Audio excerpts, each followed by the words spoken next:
Une tradition très ancienne attribue le troisième évangile à Luc, l'ami médecin mentionné par Paul dans la lettre aux Colossiens, Colossiens 4,14.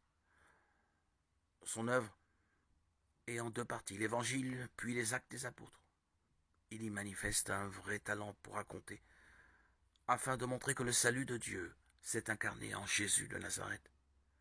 À la manière des écrivains grecs et romains, Luc commence par une dédicace où il expose le but de son récit, chapitre 1, 1, 4.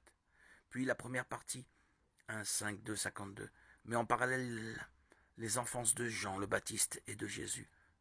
Des anges ou des personnes saisies par l'Esprit Saint nous apprennent que Jésus est Fils de Dieu, Christ Sauveur, Seigneur. Titres qui seront développés par la suite.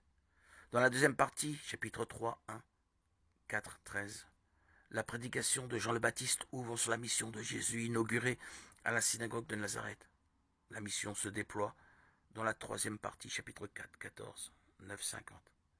Par ces guérisons, Jésus s'attaque aux forces du mal et manifeste le salut aux pécheurs. Autour de lui, Jean le Baptiste, le roi Hérode Antipas et les disciples s'interrogent sur son identité.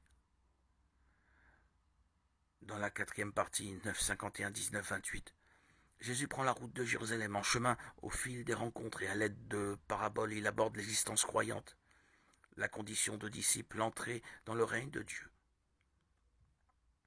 La cinquième partie se déroule à Jérusalem. Après son arrivée royale, Jésus prend en quelque sorte possession du temple et y enseigne. Divers opposants cherchent à le piéger.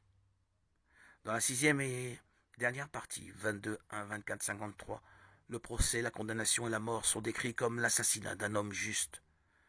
Un malfaiteur crucifié à côté de lui le déclarera innocent.